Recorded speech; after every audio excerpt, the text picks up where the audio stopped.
Hola, buenas noches a todos, bienvenidos. Yo soy, para el que no me conozca, soy Antonio Alcántara, actual presidente de Andaluz. Y voy a ser muy breve, ¿no? Voy a hacer el capítulo de agradecimientos, ¿no? Esta noche nos encontramos aquí para escuchar al profesor Julián Sobrino, que seguro que no defraudará, será un encanto escucharlo. Y quería darle las gracias también por el ofrecimiento a participar en este ciclo de Andaluz a cielo abierto. Este es el segundo día que tenemos esta jornada, es la segunda jornada del ciclo de cielo abierto, que queremos continuarla durante todos los meses. Y bueno, visto el éxito obtenido, yo creo que podemos incluso continuarlo en invierno. Dicho esto, y va a parecer que esto es una entrega de los Oscars, quería dar las gracias a nuestro directivo Juan Daniel Díaz Benítez, que es el artífice de que este programa se lleve adelante, quien a su vez también ha tenido la colaboración de distintos miembros de Andaluz, como son Gloria Carballar, Antonio Espada, Sofía Fuentes, Lionel, Diego Montes, y también ha contado con parte del grupo joven de Andaluz, como son Andrés Díaz, Jara Espada, Pepe Díaz y Gonzalo. O sea, el otro día no di las gracias a todos los colaboradores y me pareció descortés, y hoy ya me quedo más tranquilo. Así que, bueno, os dejo ya con la compañera Gloria Carballar, que nos hablará un poco. Y seguidamente pasará a Julián. Gracias, Antonio. Buenas noches a todos y a todas. Bienvenidos a este segundo encuentro del programa Andaluz a cielo abierto, donde se expondrán y debatirán temas que nos conecten con la naturaleza, el mundo rural, territorio, patrimonio y memoria colectiva. Antes de dar paso a nuestro invitado, permítanme que haga una breve presentación de Andaluz, Asociación para la Supervivencia de la Naturaleza, pionera en Andalucía y también una de las primeras en toda España. Andaluz nace en 1976 de la mano de una serie de naturistas preocupados por la situación de la naturaleza en Andalucía y de científicos de la Estación Biológica de Doñana. Su fundación se vincula principalmente a la protección de tres espacios: Doñana, las marismas del Odiel y la laguna de Fuente de Piedra, iniciando campañas emblemáticas como Salvemos Doñana. Desde sus inicios, Andaluz ha centrado su labor en la protección de espacios naturales como Doñana, Odiel, Fuente de Piedra o Sierra Pelada.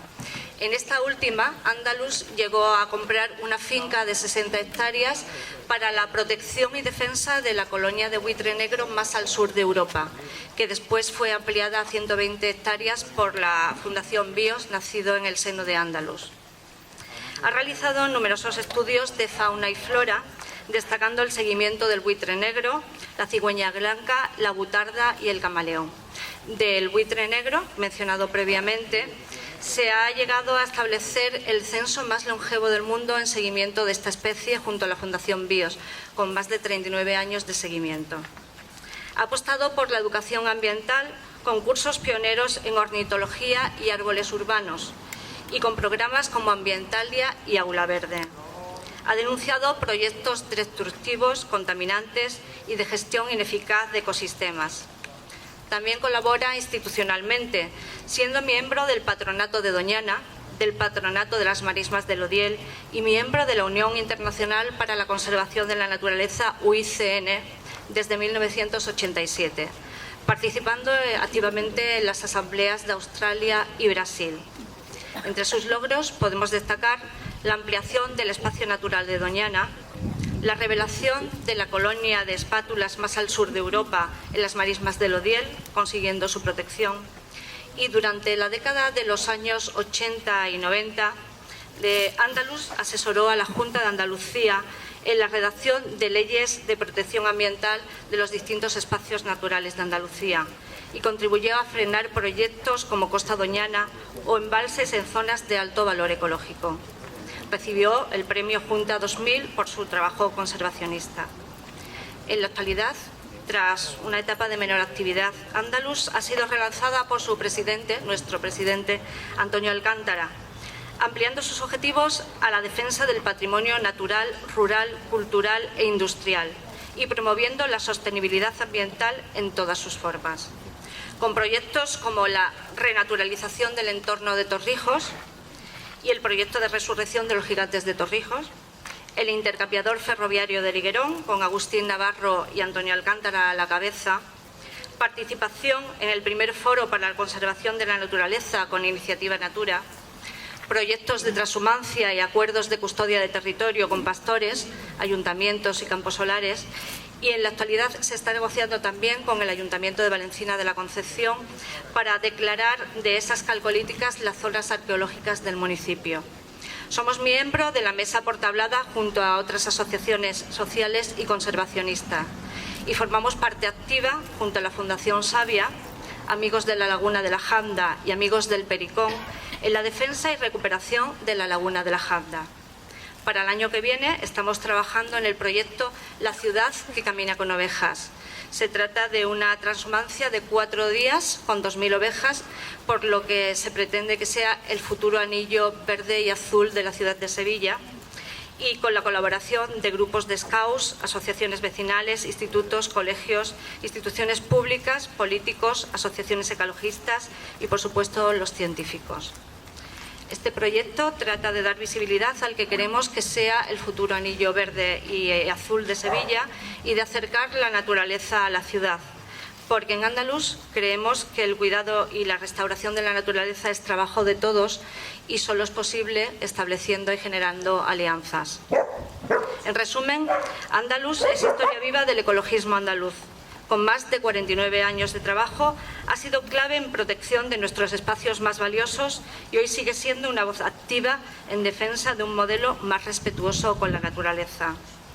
Y Andaluz, que tiene entre sus objetivos la defensa del patrimonio rural, cultural e industrial, tiene el honor de presentarles esta noche en Andaluz a cielo abierto a Julián Sobrino Simal, arquitecto y doctor en Historia del Arte, cuya carrera se ha desarrollado en la intersección entre la docencia universitaria y la investigación científica y la acción cultural en torno al patrimonio arquitectónico y urbano.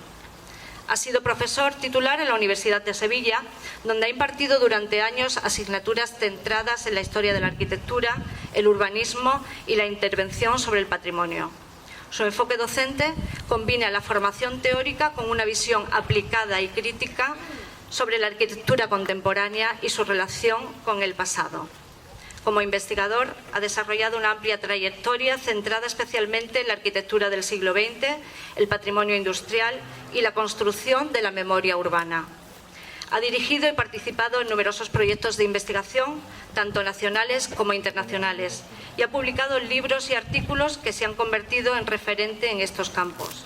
Su trabajo destaca por su capacidad de articular el análisis histórico con la reflexión sobre los retos actuales de la ciudad y el territorio. Además de su labor académica, Julián Sobrino ha mantenido un firme compromiso con la protección y difusión del patrimonio cultural. Ha colaborado activamente con administraciones públicas, instituciones culturales y organizaciones científicas, participando en comités técnicos, jurados y consejos asesores. En este contexto, ha impulsado iniciativas de puesta en valor del patrimonio arquitectónico, la regeneración urbana y la recuperación de la memoria histórica de los espacios habitados. Su perfil combina así el rigor académico con una clara vocación social, entendiendo el patrimonio no solo como objeto de estudio e intervención, sino como un recurso vivo, esencial para fortalecer la identidad colectiva y proyectar un futuro urbano más inclusivo y sostenible. En resumen, Julián Sobrino Simal es una figura reconocida por su capacidad para unir conocimiento, compromiso y acción en torno al patrimonio arquitectónico y la ciudad contemporánea. Es un placer contar esta noche con Julián Sobrino Simal.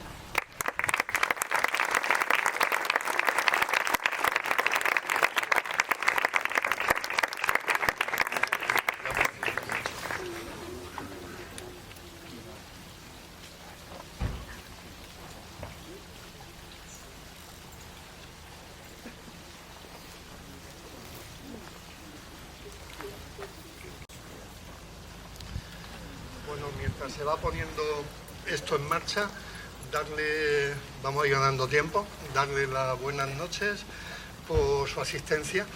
Temíamos un poco que no descendiera la temperatura, pero bueno, al final el sol se desvanece y bueno, tenemos esa suerte, ¿no?, que con la noche podemos vivir un poco mejor, ¿de acuerdo? Quiero dar las gracias en primer lugar a Andaluz, que desde hace, bueno, pues unos pocos años, aparte de, tal como decía la compañera, ser una de las asociaciones, podríamos decir que decanas de ecología en nuestro país y también en Andalucía, desde hace unos pocos años y bajo la nueva junta directiva, presidida por Antonio Alcántara, la verdad es que ha tomado un rumbo, bueno, pues con una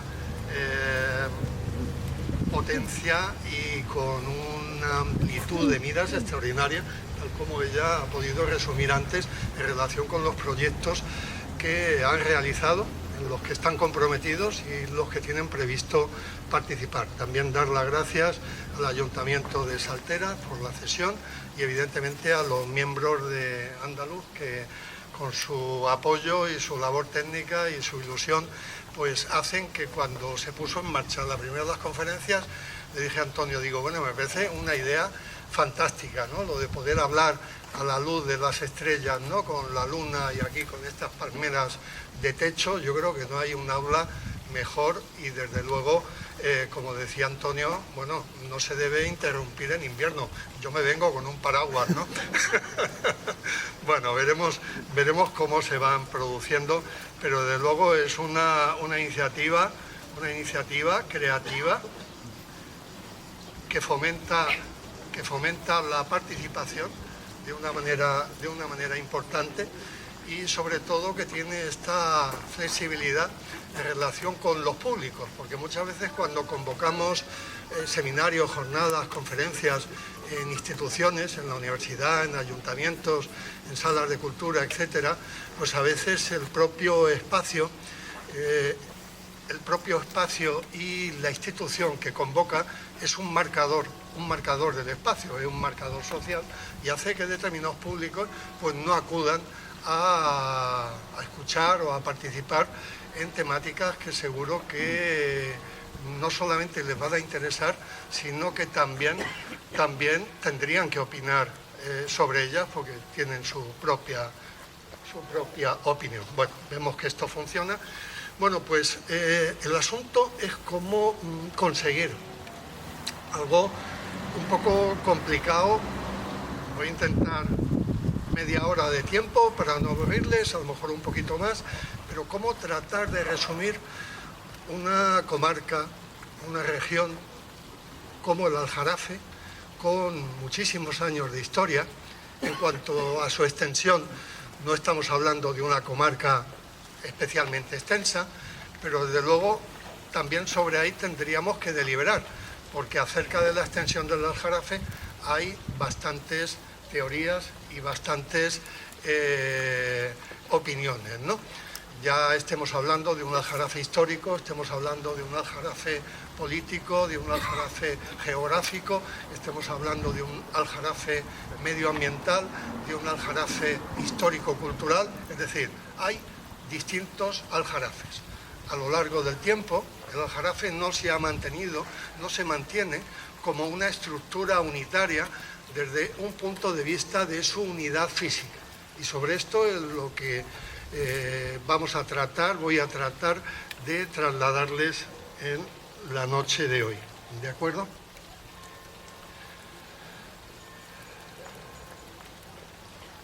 Bueno, si nosotros nos pusiéramos ahora mismo en la piel de unos viajeros decimonónicos como estos que estamos viendo ahora mismo en la pantalla y que están observando esa panorámica del Aljarafe, desde el Aljarafe hacia la ciudad de Sevilla, lo primero que nos tendríamos que preguntar es qué significa Aljarafe. Aljarafe, bueno, muchos de ustedes lo saben, su auténtica denominación desde el punto de vista filológico, desde el punto de vista lingüístico, aparece exclusivamente a partir de Al-Ándalus, donde se define ya por una serie de viajeros, de autores, como Al-Idrisi, definen el Aljarafe como un lugar elevado, una meseta, y de ahí procede la denominación de Asaraf o Ajarafe. Pero Asaraf o Ajarafe, desde el punto de vista del diccionario histórico de la lengua española, también significa olivar. Es decir, desde sus inicios, en el momento que ya tenemos un topónimo referido a esta meseta elevada del Aljarafe, ya aparece unido, higueral. De hecho, en los libros de repartimos que tienen que ver con la geografía, en este caso con la topografía, pero que tienen que ver también con la vegetación y con la producción. ¿De acuerdo? Si ahora mismo les dijera yo que esta imagen que están viendo es un cuadro de Jackson Pollock, pues a lo mejor se lo creerían ustedes, ¿no? Pero simplemente lo que estamos viendo es una imagen del Aljarafe en relación con los usos superficiales del suelo. Y aquí podemos distinguir bosques de coníferas, bosques de eucaliptos, bosques de ribera, dehesa, pastizales, cultivos de hierba. Podemos encontrar, por supuesto, olivares, podemos encontrar arrozales, encontramos terrenos de regadío, encontramos también zonas lacustres y encontramos también las zonas que hay sombreadas en negro, espacios habitados, espacios que tienen que ver con la urbanización que de una manera intensiva a partir de los años 50-60 se ha ido produciendo en el Aljarafe, y dentro de esos espacios urbanizados encontramos también espacios de industria, espacios de producción y espacios de equipamiento. Esos serían los usos del suelo, junto con esas manchitas rojas que ven ustedes, que son actividades extractivas vinculadas con la minería, con la extracción de áridos, etcétera. Bueno, pues este Jackson Pollock de lo que nos habla es de la extraordinaria biodiversidad del Aljarafe. Biodiversidad tanto desde el punto de vista natural como desde el punto de vista antrópico. Podríamos definir, antes habíamos tenido unos pequeños problemas informáticos, podríamos definir el Aljarafe, pero vamos, lo podríamos aplicar a cualquier otro territorio definido, podríamos imaginarnos que es un sistema informático, ahora que la informática forma parte de nuestras vidas, y podríamos pensar que el Aljarafe está compuesto de un hardware, y ese hardware está formado por la geología, está formado por la composición de los suelos, está formado por la hidrología superficial, está formado también por la hidrología de capas profundas. Es decir, todo eso constituiría realmente la máquina sobre la cual se va a implementar a partir del Paleolítico inferior, con los primeros testimonios que tenemos de poblamiento en el Aljarafe, en la Cuesta de la Trocha, en Castilleja de la Cuesta, del Paleolítico inferior. Desde ese momento, estamos hablando de 300.000 años, de hace 300.000 años, desde ese momento ese hardware va a ser reprogramado constantemente por diferentes software, desde el Paleolítico inferior, pasando evidentemente por el Calcolítico, la Edad del Bronce, la romanización, Andaluz, y así llegaríamos a nuestros días como ahora estamos viendo. Esta máquina se ha ido reprogramando a lo largo del tiempo, y lo que yo les voy a contar esta noche aquí, vamos a hablar de espacios, la geografía es fundamental, vamos a hablar también de procesos, esos procesos o software que se han ido desarrollando sobre el Aljarafe, y evidentemente vamos a hacer preguntas, vamos a hablar de nuestro tiempo y vamos a hablar de determinadas circunstancias que hoy día constituyen conflictos y problemas importantes para un desarrollo armónico e integral de esta comarca que llamamos Aljarafe. Primero vamos a hablar de espacios, ¿no? Y ahí encontramos en los espacios, igual que veíamos antes en el mapa de uso del suelo, una extraordinaria diversidad. Podríamos definir el Aljarafe, lo vamos a ver ahora, casi como una Mesopotamia, porque en el fondo, aunque no estemos hablando de una llanura, como la Mesopotamia, que todos conocemos y de la que hemos oído hablar en la desembocadura del Chad, el Arab, en los ríos Tigris y Éufrates, pero esta meseta elevada, 70, 80, 90, hasta 110 metros sobre el nivel del mar, sobre la cornisa que se asoma al río Guadalquivir, realmente está marcada por dos grandes ríos. Uno, el padre de todos los ríos, el Guadalquivir, el antiguo Betis, y hacia el occidente el Guadiamar, el otro gran río que define el extremo occidental del Aljarafe, esta meseta, esta comarca elevada.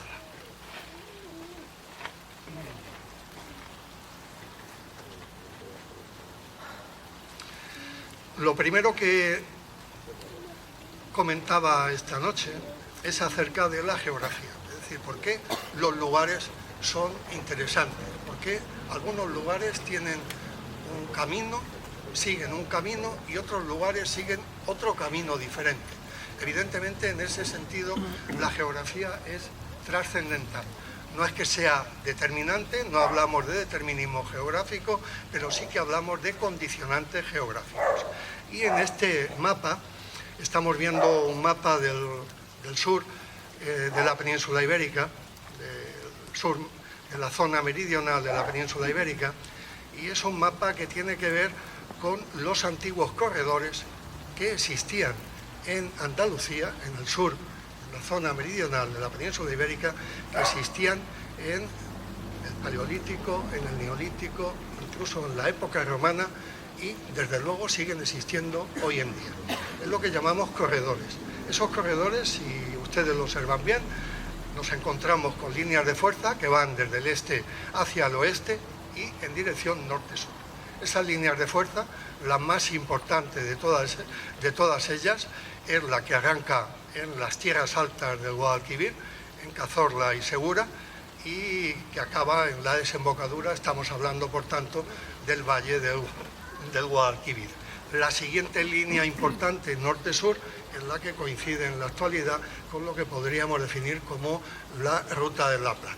De tal manera que en el encuentro, en la intersección tanto del eje este-oeste como del norte-sur, en la Baja Andalucía, en la Andalucía occidental, nos encontramos justamente donde estamos ahora mismo, en este lugar. Y precisamente en este lugar, en Salteras, uno de sus vecinos predilectos, que ha sido precisamente nombrado hijo adoptivo predilecto en este año por el Ayuntamiento de Salteras, que es don Emilio Lledó, quizá pues uno de los mejores filósofos que tenemos ahora mismo, que tiene nuestro país, un filósofo que no solamente es un experto en filosofía clásica, antigua, en sistemas filosóficos, sino que además es una persona, como ustedes saben, muy preocupada por la pedagogía, por la educación y también por su tiempo, ¿no? Por la realidad de su tiempo. Y voy a parafrasear a Emilio Lledó Íñigo, cuando él decía, él se refería a un libro, pero yo voy a cambiar libro por territorio. Él decía que un libro, yo voy a decir territorio, es un recipiente en el cual lentamente se va depositando el tiempo. Y efectivamente esto es lo que es el Aljarafe, tomando esa imagen tan descriptiva y tan poética de Emilio Lledó. El Aljarafe es un territorio sobre el cual lentamente se ha ido depositando el tiempo. Y precisamente la geografía, esa idea de dónde nos encontramos entre el valle y la campiña, entre lo urbano y lo rural, tenemos que estar de acuerdo con Heródoto de que la geografía es el destino de muchos de los pueblos, ¿no? En ese sentido, por tanto, si se pudiera ver, porque tenemos una pantalla muy pequeñita, pero vuelvo a hablar de nuevo de ese hardware en el cual nos encontramos. Lo que estamos viendo aquí, en estos 4 estadios, A, B, C y D, que el primero se corresponde con tiempos geológicos hace más de 100.000 años de nuestra era, el segundo es un mapa geológico de 4.000 años de nuestra era, el tercero del siglo VIII de nuestra era y el tercero siglo IV de nuestra era, que corresponde precisamente a la zona en la que nos hallamos, ese hardware que está marcado por, en primer lugar, por una composición geológica de carácter pleistocénico. Luego, en ese sentido, volvemos de nuevo al símil, a esa metáfora del espacio como hardware, y nos vamos a encontrar precisamente con algo que tiene un extraordinario interés. Es decir, las poblaciones que se han ido sucediendo en este lugar, cerca del Aljarafe, tienen que ver precisamente, en primer lugar, con el conocido como Golfo Tartésico. A continuación nos vamos a encontrar con el Betis. Después nos vamos a encontrar con el Lacus Libustinus. Todo esto actualmente está colmatado por sedimentos. Y precisamente les hablaba antes de esta tierra entre ríos, entre el Betis y el Guadiamar. El Guadiamar en la antigüedad se llamaba, como ven ustedes ahí, Maénuba o Maínuba, que precisamente era navegable hasta prácticamente Olivares, hasta donde estuvo la antigua La Elia. Este territorio, con distintas programaciones, ya desde, podemos decir que desde aproximadamente 24.000 años, nada más y nada menos, nos encontramos con un lugar especial que se llamó, como ustedes ven ahí, Toloaria. Toloaria no existe, Toloaria no es un nombre. Lo que sucede con la zona dolménica de Valencina es que no hay un topónimo que defina, que identifique ese territorio. Y he creado un neologismo a partir del tolor, que saben ustedes que es un dolmen de corredor con una o dos cámaras circular, que se llama tolos. Yo creo que Toloaria es un término, una definición que nos traslada a un mundo mítico, pero al mismo tiempo a un mundo real, a un mundo donde la arqueología cada vez está haciendo unos descubrimientos más interesantes. Y lo mismo que, por ejemplo, Concha Pardo Bazán inventó un territorio cuando escribió la novela El metal de los muertos para definir Huelva y llamó a Huelva estuaria, porque Huelva está entre los ríos Tinto y Odiel. A mí me pareció adecuado, porque no encontré ningún topónimo antiguo que definiera ese territorio, inventar uno, y empezaría por Toloaria. Pero a continuación, en ese Golfo Tartésico, encontramos dos ciudades muy importantes que son las que ejercen de puerta. Esas ciudades son Caura y son Oripo. Caura y Oripo, Caura en la actualidad Coria del Río. En el Cerro de San Juan hay una ocupación ininterrumpida desde la época calcolítica, desde la misma época en la cual Toloaria, es decir, la zona dolménica de Valencina, ya está en actividad, y tenemos un registro completo con establecimientos no solamente de la época calcolítica, sino posteriormente de la edad del bronce y del hierro, de la época fenicia, de la época púnica, hasta llegar a la época romana. Y Oripo, por el contrario, no es como Coria del Río, que es una ciudad viva, activa, sino que Oripo ya es una ciudad fósil al otro lado de Guadalquivir, cerca de Entrenúcleos, de Dos Hermanas, donde hay un yacimiento junto a la Torre del Herbero muy interesante. Pero ven ustedes que están justo en la embocadura de lo que va a ser el lago. Por eso la geografía es tan importante. Y evidentemente Hispal, luego será Hispalis, ¿no? Ya en época fenicia, y de Hispalis nos trasladamos de nuevo a la orilla derecha del río Guadalquivir y nos vamos a encontrar con el Carambolo, nos vamos a encontrar con Oset, que pertenece actualmente a San Juan de Analfarache, y a continuación nos vamos a ir hacia el extremo noroccidental del Aljarafe para ir hacia dos ciudades importantísimas que son La Elia y Caelia. Esas ciudades, La Elia y Caelia, que pertenecen a Olivares y Albaida del Aljarafe, en La Elia, precisamente, junto al río Guadiamar, se ha encontrado un embarcadero, por lo cual sabemos que el Guadiamar era mínimamente navegable desde el estuario desde el Golfo Tartésico hasta por lo menos la Elia, donde se ha encontrado el muelle, el embarcadero, es decir, hasta la altura de Olivares Albaida del Aljarafe. Posteriormente nos vamos a encontrar en Annalcázar con Olontiji y por último nos vamos a encontrar con las dos grandes ciudades que ya cierran este ciclo, que son Itálica e Ilipa. Ilipa Magna, que es Alcalá del Río, y Itálica, que es una ciudad que comienza a construirse a finales del siglo IV, se desarrolla en el siglo III a.C. y se establece sobre un antiguo poblado también de época turdetana. Es decir, la primera conclusión a la que llegamos es que gran parte de las poblaciones que actualmente existen en esa meseta del Aljarafe tienen una continuidad histórica a lo largo del tiempo, por tanto, en relación con distintas civilizaciones. No todas aparecen al mismo tiempo en ese recipiente del que hablaba Lledó, es decir, poco a poco nos vamos encontrando con nuevos aportes. Y para que tengan ustedes una idea, es complicado desde el punto de vista de la cronología.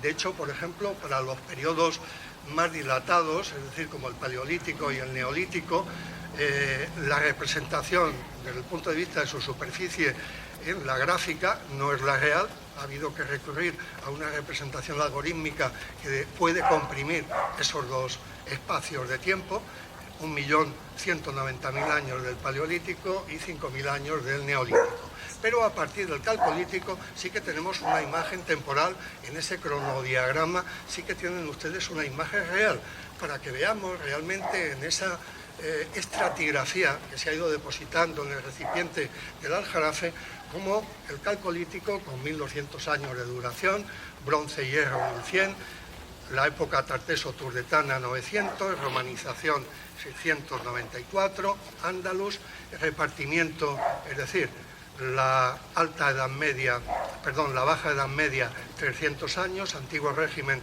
o Edad Moderna 200, el tiempo de la industrialización 175 y el momento actual de la industrialización 4.0 en el año 2025. Es decir, nos damos cuenta cómo en ese recipiente las diferentes sedimentaciones son de alguna manera proporcionalmente inversas a la duración del tiempo que han tenido a lo largo de la historia. Tenemos muchos más testimonios de los tiempos recientes que de los tiempos antiguos. Por eso hay una gran indefinición. Por eso, por ejemplo, toda la zona calcolítica de Valencina, a pesar de su extensión, a pesar de su importancia, etcétera, sigue teniendo unos vacíos insuperables, unos vacíos importantes que son, por una parte, por la propia desaparición de materiales orgánicos, por la propia destrucción de los materiales que no son orgánicos, su reciclaje y su reuso para nuevos usos, como por ejemplo los famosos mármoles de Itálica, que todo el mundo piensa que forman parte de la destrucción y del acopio que hacen determinadas casas señoriales, en el caso concreto de Sevilla, pero tenemos imágenes, por ejemplo, en el monasterio de San Isidoro del Campo, cuando están contando los milagros de San Isidoro, y en uno de ellos, en una de las escenas, la escena de San Isidoro en el Pozo, se ve una imagen real del Aljarafe a la altura de Itálica, y precisamente de Itálica salen 4 columnas de humo.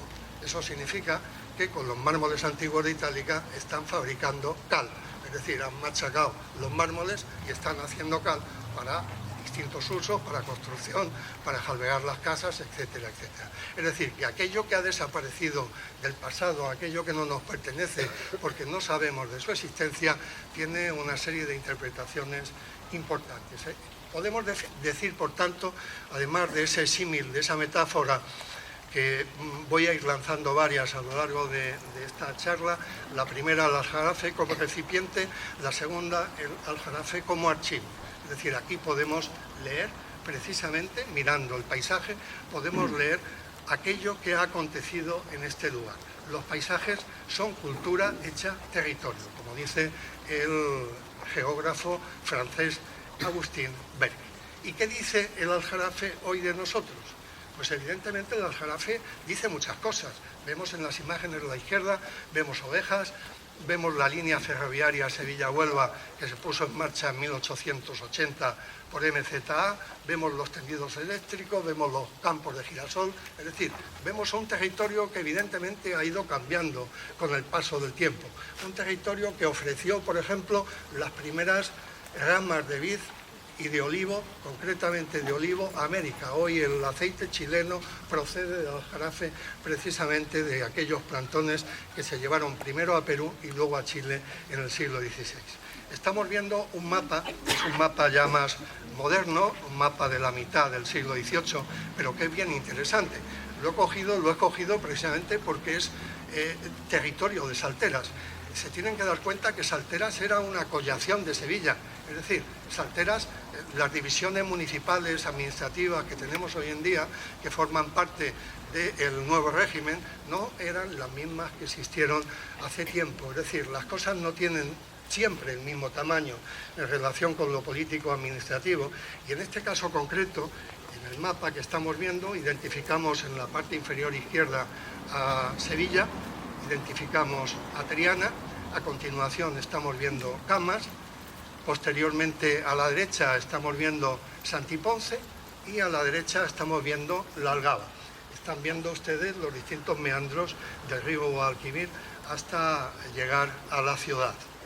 Los siguientes espacios que marca el mapa son la ciudad de Itálica, el anfiteatro, que le dedica una atención especial, marca también el monasterio de San Isidoro del Campo, en Santiponce, marca la Cartuja de Santa María de las Cuevas en Sevilla, marca la Ruta de la Plata, es decir, la carretera real, el camino real hacia Mérida, aparece primero el rollo de jurisdicción de Santiponce y a continuación ya está marcando la carretera que va hacia Mérida.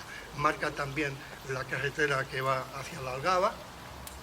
A continuación lo que nos encontramos son ya una serie de piezas que forman parte de la hidrografía, como la antigua madre del río Guadalquivir, que la ven ustedes ahí cerca de Camas. Ahora mismo el Guadalquivir va cerca de Camas, pero es porque precisamente a partir de la corta que se produce con la Expo del 92, el Guadalquivir vuelve a correr por la antigua madre vieja del río Guadalquivir, pero era una madre vieja cerca de Itálica, cerca de Santiponce. Sabemos que allí había un portis importante, ¿no? Vemos también el término jurisdiccional de Salteras a la derecha y por último lo que nos vamos a encontrar son una serie de campos, de huertas que en el valle están dedicados a la vid y muy cerca de la ciudad de Sevilla, como hoy día sucede en relación con el campo. De tal manera que podemos decir, como Julio Cortázar, que el Aljarafe es un modelo de armar. Podemos empezar a leerlo por el final, por la mitad, por el principio, le podemos dar la vuelta. Es decir, realmente es un territorio, es un palinsecto, es un mosaico, no solamente de biodiversidad, sino de diferentes culturas. Aquí estamos viendo el Aljarafe en relación con otros dominios geográficos cercanos. La ribera, es decir, donde está el Valle de Guadalquivir, las terrazas de la Campiña, los Alcores, la Vega de Carmona y la zona del campo de Gerena, que está al norte del Aljarafe, ya hacia Sierra Morena. Y al sur del Aljarafe, evidentemente, las Marinas, ¿no? De tal manera que ese paisaje palinsecto tiene distintos vínculos y, como decía Marc Bloch, la tierra tiene memoria, basta saber leerla. Es decir, tenemos que prestarle un poco de atención para entender qué es lo que está sucediendo allí. Y, por ejemplo, hace esos 24.000, 25.000 años de los que les hablaba antes, puede haber una línea de continuidad entre el dolmen de Montelirio, entre el Tolos de Montelirio y 2024, el año en el que muere el pintor Gerardo Delgado, que vivió en Olivares y que es uno de los pintores más importantes de la abstracción y del informalismo español de los últimos tiempos. Precisamente en el Aljarafe, esta línea imaginaria que puede unir esos tiempos tan lejanos del dolmen de Montelirio con las pinturas de Gerardo Delgado, nos habla precisamente de todo esto. Es decir, no somos conscientes, no nos damos cuenta de todo aquello que nos rodea, porque estamos acostumbrados a tener una lectura fragmentaria y no a tener sistemas de continuidad. Las continuidades más importantes las marcan siempre el espacio y el tiempo. El espacio es lo que nos identifica, el espacio es lo que nos permite tener una idea de conjunto y además una idea de relación con los recursos, y en segundo lugar el tiempo, es decir, todos esos software, como les decía antes, todas esas diferentes reprogramaciones que se han ido produciendo a lo largo de la historia. Los procesos, precisamente partimos de esta galería del Tolor de la Pastora, porque yo creo que todavía nos falta un poco de perspectiva a la hora de interpretar en qué consiste la arquitectura o eso que llaman los monumentos megalíticos. Normalmente están asociados, saben ustedes, que lo que siempre se identifica son los usos funerarios, luego ya a partir de ahí se marca mucho la orientación de la entrada y de las cámaras sepulcrales en relación con la salida del sol o la puesta del sol en las diferentes épocas del año, pero realmente, claro, el problema que tenemos con el pasado es que el pasado nunca lo podemos revivir tal como fue, es decir, en el pasado las cosas siempre se hacen o se hacían de otra manera. Y esa forma de hacer las cosas en el pasado difícilmente las podemos llegar a conocer.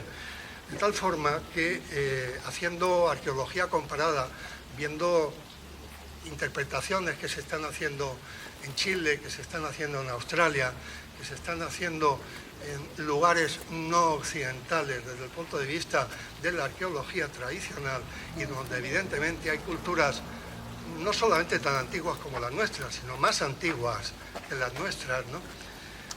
Realmente las lecturas son diferentes. ¿Por qué? Porque en el caso concreto de Australia no existe ningún lugar del mundo en el cual exista una población en continuidad cultural que haya permanecido más tiempo en el territorio que los aborígenes australianos. Ellos tienen una memoria del territorio a partir de sus dioses ancestrales, a partir de sus cantos, a partir de sus canciones, que nos hablan precisamente, son capaces de traernos a la memoria algo que nosotros hemos olvidado. Y decía San Agustín que una de las mejores reglas mnemotécnicas es la de los palacios de la memoria.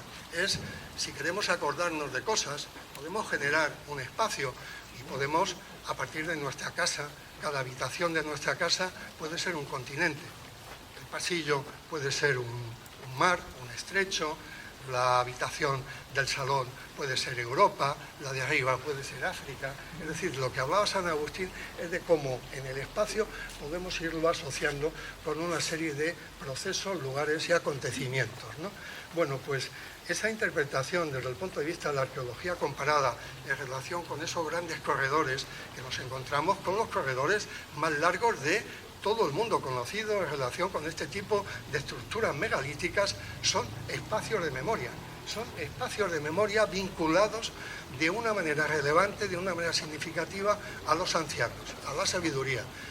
Hay una serie de signos, hubo una serie de signos, muchos de ellos han desaparecido, algunos eran pinturas. Hemos de recordar que, por ejemplo, en el de Montelirio hay la mayor cantidad de cinabrio de todo el mundo conocido en relación con los usos rituales de ese mineral en su descomposición, y que con ellos pintaban también parte de las paredes. Es decir, estos son lugares en los cuales se pueden recordar cosas. No son solamente corredores para llegar a un sitio, son lugares para ir recordando cosas hasta que llegamos a ese sitio. El aljarafe calcolítico, desde mi punto de vista, ya estaba comentando la compañera mi dedicación al patrimonio industrial, me interesa el aljarafe y me interesa la prehistoria de una manera diacrónica, precisamente porque si el ser humano es algo, es Homo habilis, ¿no? Desde el principio, desde hace 2.700.000 años en la Etoli, ¿no? En África, en Etiopía, donde empezamos a fabricar las primeras herramientas, ¿no? pues precisamente Homo habilis es una de las definiciones que mejor se corresponde con nuestra especie, aunque desde luego el profesor Emilio Lledó me diría que no, que lo principal que define al ser humano es el lenguaje, ¿no? Pero bueno, ahí iniciaríamos un debate, iniciaríamos una discusión, una deliberación. A él no le gusta el término discusión, le gusta el término deliberación, es decir, cuando varias personas intentan llegar a conclusiones sin imponer sus razones a priori. El Calcolítico de Valencina es fantástico, es un lugar extraordinario en torno a la producción.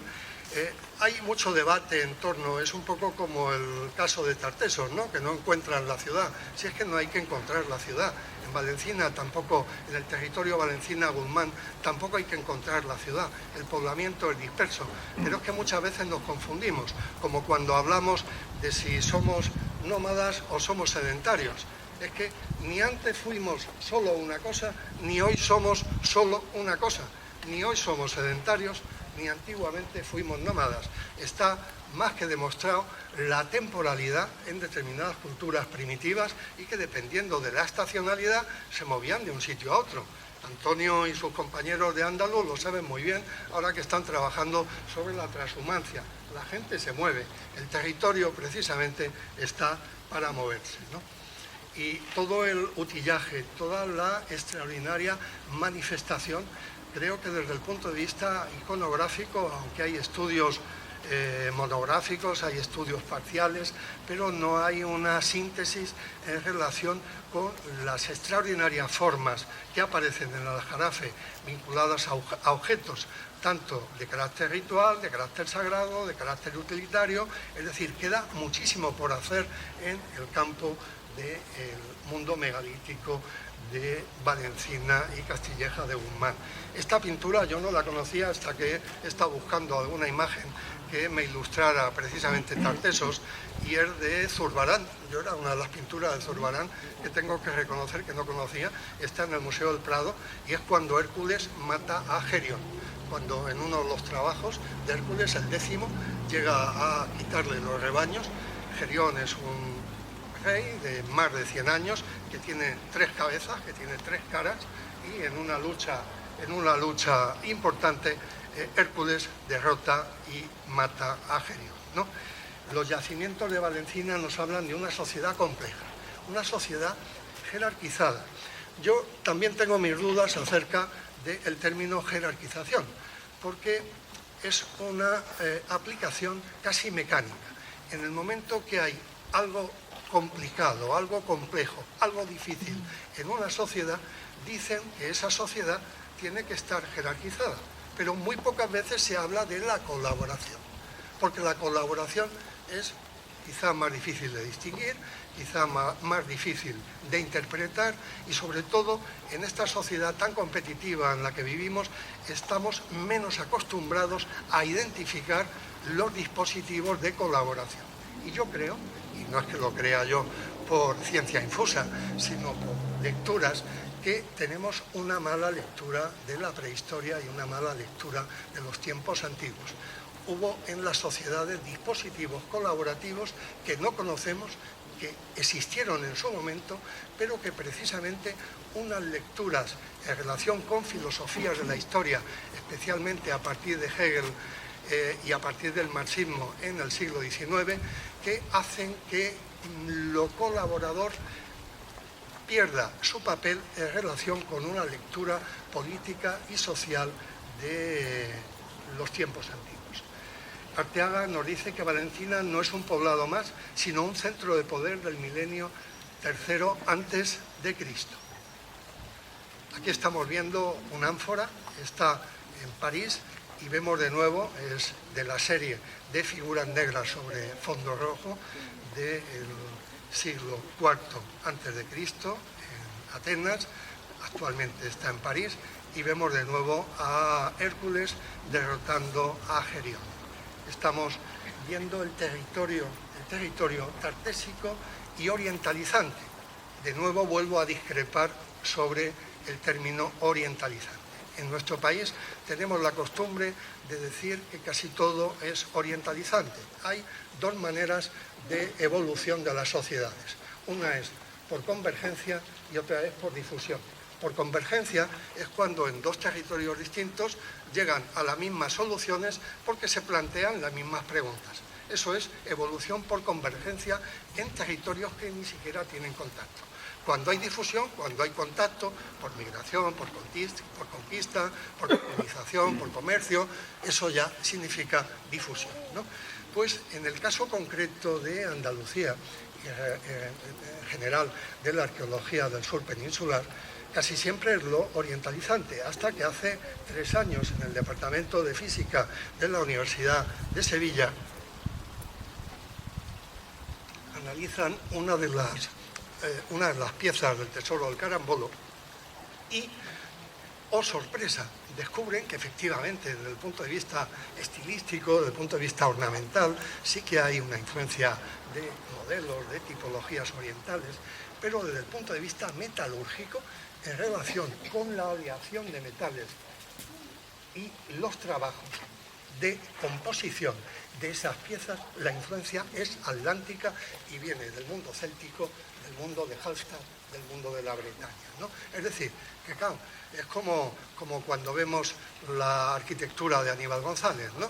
Vemos la fachada, el neorrománico o el neorrenacimiento, pero en el interior no sabemos que Aníbal González está utilizando hormigón armado, ¿no? Parece que el hormigón armado no casa muy bien con el neoplateresco o con el neorrománico. Pues un poco sucede así con la arqueología, ¿no? Y en ese sentido, bueno, pues hay que deshacer también una serie de mitos importantes. Esta imagen siempre me ha gustado muchísimo, me encanta, ¿no? De nuestros queridos Asterix y Obelix, ¿no? Están viendo el anfiteatro de Itálica, nada más y nada menos, ¿no? Con sus construcciones modernas, los romanos no hacen más que estropear el paisaje, ¿no? Acerca del relativismo. Desde el punto de vista de la romanización, yo lo he clasificado en 3 términos: medir, trazar y producir, ¿no? Son fundamentalmente lo que hace el Imperio Romano. En eso son absolutamente expertos. Son agrimensores, son ingenieros y son unos economistas fantásticos, ¿no? Y eso es lo que van a trasladar a la península ibérica. Lo que pasa que poco a poco, no de golpe. Al principio no tienen prisa. Al principio las propias estructuras turdetanas, estoy hablando del sur peninsular, son eficientes, ya están trabajando con el olivo. Desde el siglo VI a.C. se ha generalizado el torno, se ha generalizado ya el uso del hierro, es decir, ya hay unos avances que permiten un equipamiento técnico importante, la distribución, la tenencia de la tierra, los modos de propiedad, los elementos de población, tal como veíamos antes, en lugares estratégicos que dominan tanto la zona de recursos naturales como las vías de comunicación importantes. Roma al principio se adapta a eso, no quiere cambiar las cosas de pronto porque las cosas funcionan bien. Y cuando funcionan bien, ellos que son una civilización práctica no lo cambian. Va a cambiar sobre todo a partir de César y Hispalis, ¿no? A partir de finales del siglo I a.C. y luego ya en la época augustea es cuando realmente cambian las cosas y cuando ya deciden que la aristocracia, los patricios, luego ya con Vespasiano a finales del siglo I va a dar lo que podríamos decir la nacionalidad romana a las principales ciudades de Hispania. A partir de ese momento nos vamos a encontrar con que las cosas cambian y va a cambiar la pequeña propiedad por los fundus y por los vicus. Los fundus y los vicus son unidades de tenencia en la población mucho más importantes, de tal manera que va a orientar la economía de la Bética fundamentalmente desde un punto de vista de región extractiva. Y esa región extractiva, estamos viendo, bueno, una ciudad fantástica que es el Cerro de las Cabezas, ¿no? Cerca de Olivares.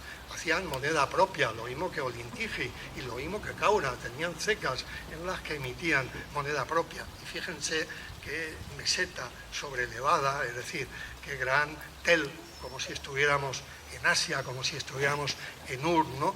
No faltaría nada más que un zigurat en la parte superior de esa ciudad. Evidentemente, la romanización va a tener unas consecuencias indelebles sobre el territorio de Hispania, y esto que les decía, fíjense en ese mapa de la izquierda. Estamos ahí ubicando el Aljarafe y el camino desde Hispalis hasta Córdoba, yo les llamo el Ruhr del siglo I después de Cristo. No se escandalicen ustedes porque a Munigua yo la defino como una company town, como una ciudad industrial, para escándalo de los arqueólogos. Bueno, pues el Guadalquivir en el siglo I después de Cristo es el Ruhr del mundo mediterráneo, absolutamente, ¿no? Es decir, los lugares de fabricación de ánforas, tanto de las olearias como de las binarias, los portes y evidentemente todas las factorías, especialmente las torres que forman parte, mudéjares ya a partir del siglo XIII de algunas de nuestras más viejas iglesias, y evidentemente pues esos productos de la huerta generando un espacio extraordinario.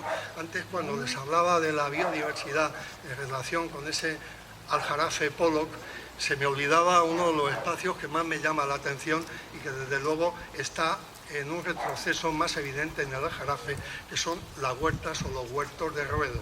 Son aquellos que rodean a las ciudades, donde estaban esas pequeñas huertas que, compaginando esos dos términos que tenía Roma, que era urbs y ager, es decir, ciudad y campo, campo y ciudad, precisamente permitían una simbiosis de aprovechamiento integral. Territorio ordenado, territorio dominado. Eso es una máxima que se cumple siempre a la perfección en cualquier cultura. Cuando ordenamos un territorio es con una intención y lo acabamos dominando. De tal manera que, empezando por los donadíos, que son aquellas heredades que los reyes de la Reconquista van a entregar a los que han ganado la batalla contra el mundo musulmán, ¿no? De los donadíos vamos a pasar a las haciendas y a los mayorazgos, y podemos definir una hacienda como una máquina productiva. Una hacienda no es un edificio, una hacienda no es arquitectura, una hacienda es una máquina de producir. Una máquina de producir, ¿en qué sentido? Porque está perfectamente adaptada en relación con su orden jerárquico, en relación con su ordenación. Es un espacio cargado de cultura, cargado de economía, cargado de simbolismo, tal como decía Antonio Herrera García. Si tuviera que decir en qué me he basado para esta charla que les estoy dando, pues evidentemente a Antonio Herrera García, que vivió en Villanueva del Arijal, quizá el mejor historiador que ha tenido el Aljarafe y el que pone en pie todos los archivos, con dos libros importantes, uno sobre el Aljarafe y otro sobre el estado de Olivares. En segundo lugar, tendría que hablar de Salvador Becerra, que es el que escribe sobre la vivienda del Aljarafe. En tercer lugar, de Ricardo Ronquillo, que es el que habla de las haciendas del Aljarafe, para venirme ya un poco más cerca de mis días y hablar de Carlos Rosa, con su tesis sobre el Aljarafe en el ámbito metropolitano de Sevilla, con Violeta Ramos Expósito, le dirigí el trabajo fin de máster sobre los paisajes de la producción en el Aljarafe, y sobre Miguel García, un joven geógrafo. Hay un libro en internet sobre el Aljarafe, magnífico, donde habla de geografía y de historia. Esta es la máquina productiva, ¿no?, de la hacienda, haciendas como Torreblanca en Bollullos o como Torrequemada, haciendas extraordinariamente fantásticas que son conjuntadas perfectamente para ordenar y llevar ese territorio a su máxima producción. También hay cortijos, hablábamos de que hay cultivos de herbáceas, ¿no?, hay trigo también en el Aljarafe, cortijos del siglo XVIII, del siglo XIX, haciendas concentradas sobre todo en la parte oriental del Aljarafe, cercana a las poblaciones en las que estamos ahora mismo. Y luego ya las autovías, las carreteras, hasta que lentamente el Aljarafe va a sufrir algunos cambios. Estamos viendo la hacienda del Santo Ángel en Gines, una hacienda urbana. No solamente había haciendas en el Ager, en el campo, sino también en la ciudad. Nos engañamos muchas veces cuando vemos el plano de algunos de los pueblos del Aljarafe, pero es que realmente las haciendas suponen un poco como los conventos en la ciudad de Sevilla o como las bodegas en Jerez o en el puerto, que ocupan una extensión tan importante que nos engañamos acerca de los límites reales de las poblaciones, ¿no? El aceite dejó de hacerse con bueyes para hacerse con vapor.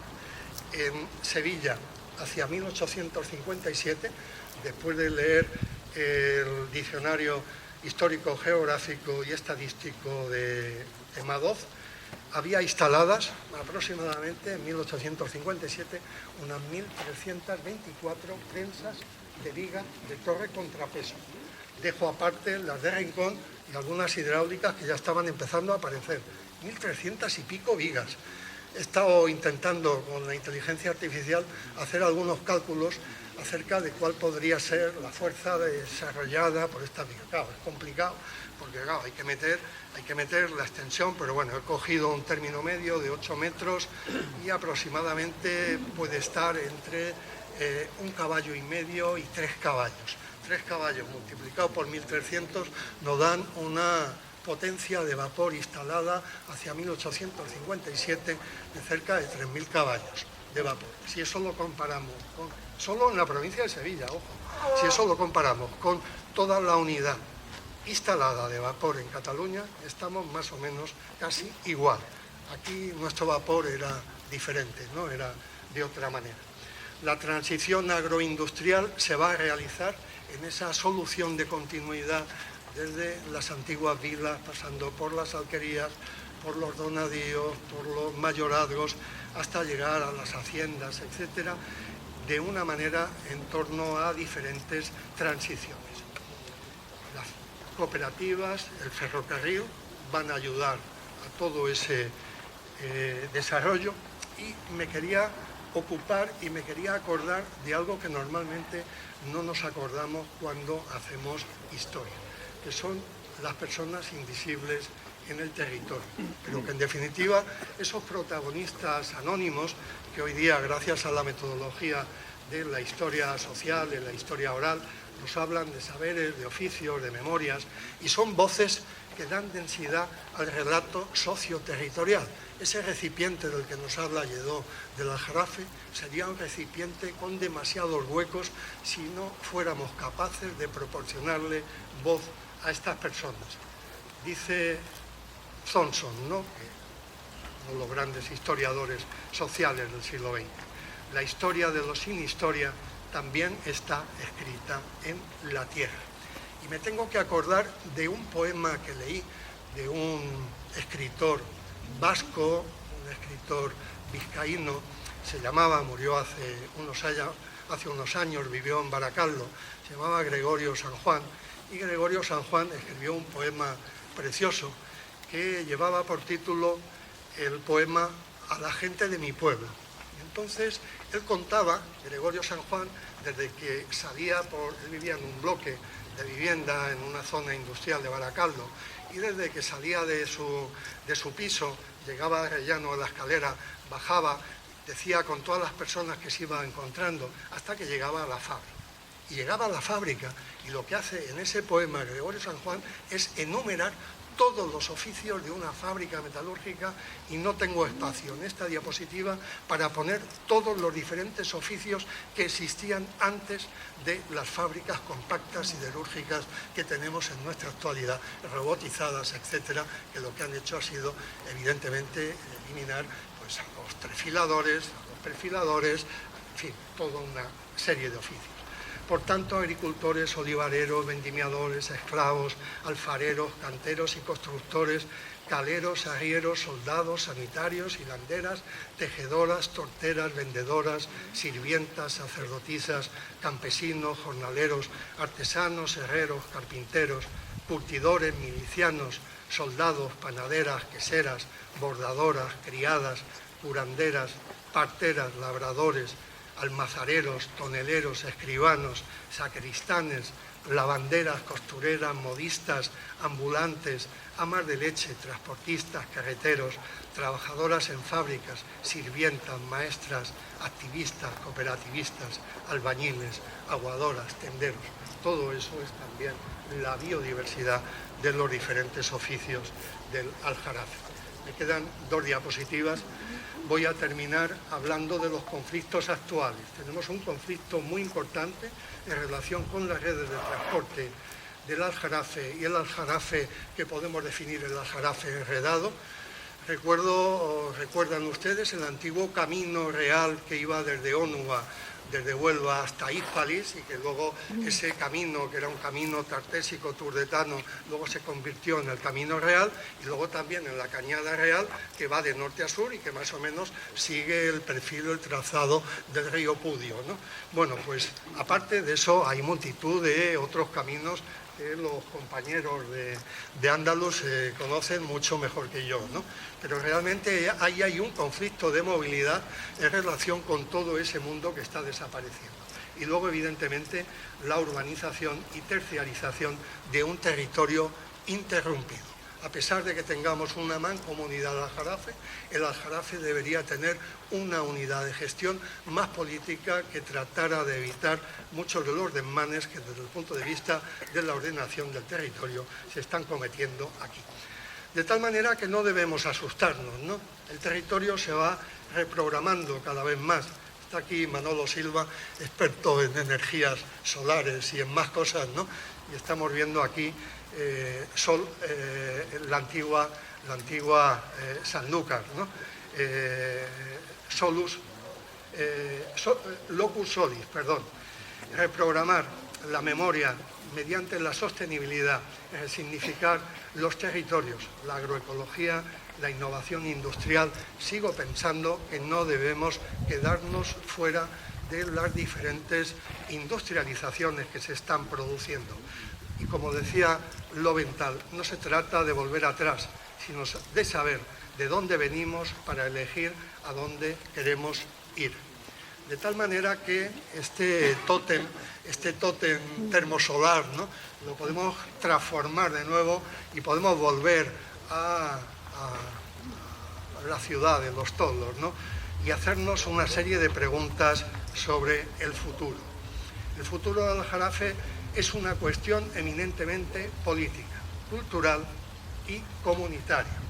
Todo el territorio es un proyecto social en disputa, con conflictos. Aquí las aguas mansas no existen. Su resolución depende de imaginarios, intereses y decisiones. Porque ¿qué queremos? ¿Un Aljarafe solamente residencial y turístico o queremos un Aljarafe diferente? Un territorio vivo, complejo, transversal. El Aljarafe es patrimonio, tanto cultural como natural. El Aljarafe es producción y el Aljarafe es comunidad. El reto no es restaurar el pasado, sino releerlo para reprogramar el presente, desde la conciencia en su complejidad y desde sus valores. Decía François Asser, un territorio sin proyecto es solo una superficie. Hagamos del Aljarafe algo más que una superficie. Y me queda solamente 2 imágenes, porque el Aljarafe es desde donde Sevilla se ha mirado siempre. Es decir, las primeras cartografías, claro, ¿a qué lugar van a ir los cartógrafos, los pintores, los grabadores? Pues al oeste, ¿no?, al Aljarafe, a la meseta elevada, ¿no?, como estamos viendo desde San Juan de Analfarache, desde la antigua Oset. Precisamente Manuel Barrón en 1850, o la vista que tenemos desde el Cerro de Santa Brígida de Camas de 1865 de la ciudad de Sevilla. El Aljarafe es un gran mirador sobre la ciudad de Sevilla. Desde Sevilla se mira el Aljarafe y también hay una interacción extraordinaria. Simplemente termino con una información. En 1174 se construyó el primer puente de barcas de Sevilla y se construyó por Yaqub Yusuf, se construyó en esa Irbilia del siglo XII, un poco antes de ser conquistada por el rey Fernando, se construyó para que los productos del Aljarafe pudieran llegar sin dilación y sin interrupción a la ciudad de Sevilla, porque el Aljarafe era la despensa de la ciudad y también, en parte, durante un tiempo, fue la despensa de América. Así que nada, me he alargado un poquito, gracias por vuestra atención y espero que os haya entretenido un rato esta noche que ya es más fresca.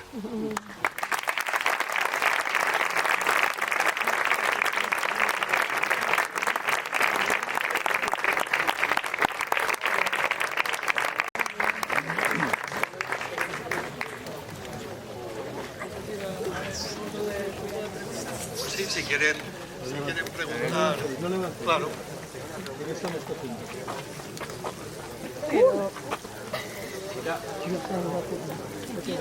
Pues si alguien quiere aportar a la deliberación, pues adelante.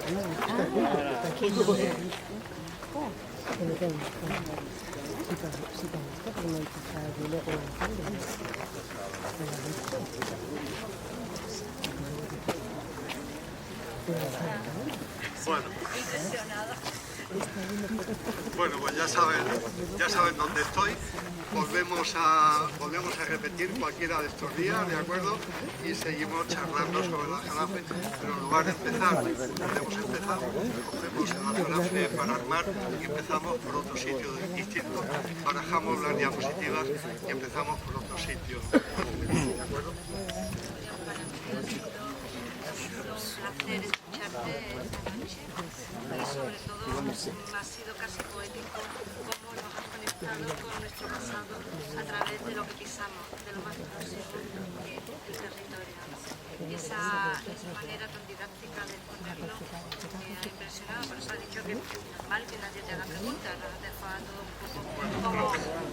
Y ahora los jóvenes de Andaluz quisieran ofrecerte unas palabras de agradecimiento. Muy bien. Viene por aquí. Yo me retiro y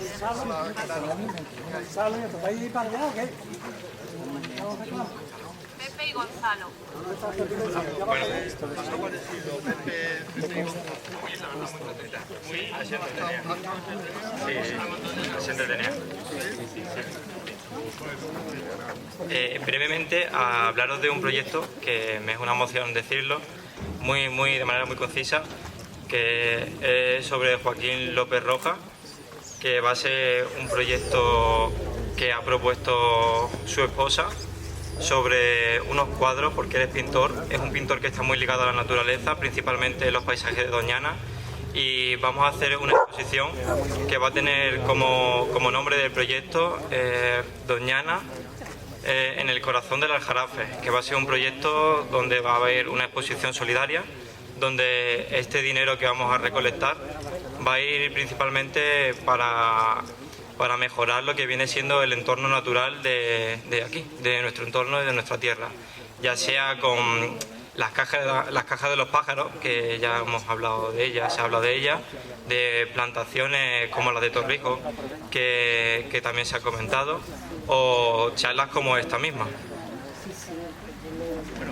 Y hoy tenemos el placer de tener aquí a alguien que ha defendido, tanto por palabra como por memoria, el vínculo que existe entre terreno y cultura. Y nada, como pequeño agradecimiento queríamos entregarle a Julián una obra de Joaquín López Rojas.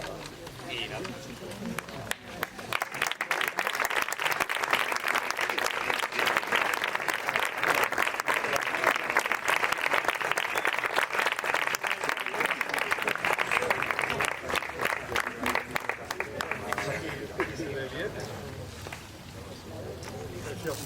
Y nada, muchas gracias a todos, muchas gracias a ti, Julián, y nada, esperamos veros en la siguiente.